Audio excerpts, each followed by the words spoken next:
by komornej sa potme v atmosfére komornej slivková či iná na hlavu v komore zvalila zaváranina? Že by viečko z fľaše v bufete dobovom odskočilo a toľko rámusu pri pulte narobilo? Bolo by to možné? Jasné, že by bolo. Keby Lomos v tej tme nasadol na povoz v zámku inom ako v tom, z hora dolu na verajách visiacom. Čiže po železe lozí, no kto to asi? No predsa kľúč. A v zámku si zo západkou schutí Lomozí. Tu zrazu ani čo by uťal. Lomos ustal a prvý slnečný lúč vráta neba mrzko vrzgajúc na oblohu prepustiť ráčili, lebo do nich ruky slniečka mocne tlačili a neprestali tlačiť, pokiaľ vráta oblohy dostali sa do otvorenej polohy do Korán. A už je tu nášho neba pícha. V nočnej košeli slniečko prechádza sa po nebi, pričom kýcha, keďže z tepla periny vyšlo do bračeka mesiaca na kosť premrznutej krajiny. Ten ukazujúc svoju odvrátenú tvár, bez rečí krývajúc, cez vráta do svojho pelechu sa zohriať kosti hnal, aby opäť na večer nočným strážnikom sa stal. Dvere za ním sa zavreli samo. V čom mal prsty Brano. A tak mesiačik z hovieva vo Branovi zapožičal bylinku a riekol: toto ťa postaví na nohy. Ešte povedal: hoj, kosti, hoj, hoj. A dodal: ahoj. Neborák Brano na rolu vrátnika dosiaľ ťažko privyká. Slniečko sa zatiaľ rozvalilo na zore, na ranné, lebo bolo v nočnej košeli a všetko navôkol bolo ešte chladné. Keď prezlieklo sa do tielka, keď natiahlo si triesla, keď vyzulo si pod kolienky, chuť výjsť von si podmanila všetky lienky.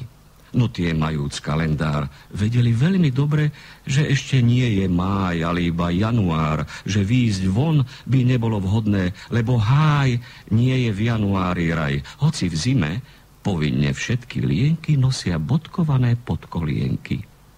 Slniečko sa na krajinu už naplno zubí, hľadí dolu na pahorky, lúčmi hladí ľudí. Zrazu zvraští obočie. Iha, vraví, 1, 2, 3, 4, 5, spočítam to hneď. Fíha, na prstoch či na lúčoch, to sa mi veru často nestáva. Furt mi jedna zostáva, že by som oslablo v počtoch, to sa mi dáko nevidí. Veď včera som počtovnicu celú prerátalo bez chyby. Overím si, či mám v počtoch ešte dobré znalosti, či chybilo som, napovie mi skúška správnosti. 5, 4, 3, 2, raz a zas. Čo iné mi ostáva? Slniečko i čelo zvraštilo a pozornejšie na ľudí hľadelo. No keďže dobre nevidelo, cviker hamblivo si na nos nasadilo a hneď aj ťukať na čelo si počalo. Aha, v mojom slabom zraku bola vada. Veď tamtoľa je predsa novúčičké batoľa. Povedalo slniečko a z tváre, ani keď do vrabcov strelí, všetky chmúry kade tade rozbehli sa schovať za vysoké múry. Skrátka na miesto, kde ich slniečko neuvidí naisto, i keď oči prižmúri. Akože sa nový drobček volá? Bude to od slova sova. Cez deň spí a v noci mamu volá. Nebude to Sonička? Ach, ten môj zrak, veď nad postielkou visí meno Evička. Na to slniečko otvorilo poznámkový blok, iným slovom karizblok, a k menu Euka nakreslilo krásnu budúcnosť. Nech je Euka v budúcnosti inžinierka, nech jej krásu i kus dobra každý voľným okom spozná. Duša nech sa riadne rozpína a úzkosť iba boky omína. Želám ti, milá Evička, krásnu farbu na líčka, boskov plný mech, do kútikov smiech, na slnečné okuliare sklíčka ružové. Nech sa ti v živote nič zlého nestane.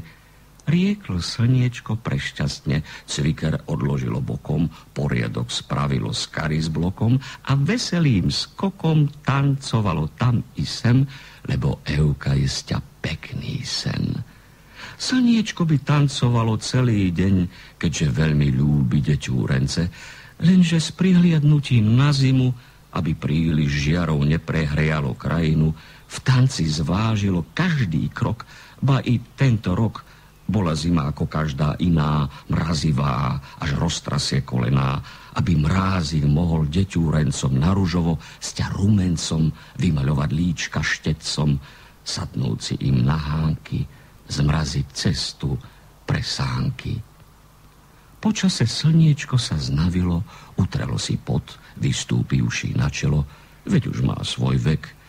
Zobralo si protizápalový liek, sadlo si za stolček a krasopisne vypísalo lístoček. V ňom mesiačikovi nakázalo rozžiariť na nebi jednu hviezdičku pre krásnu slečnú Evičku. V noci na nebi odvtedy, noc čo noc, hviezdička jagavá sprevádza pri sníčku tížko spiacu Evičku.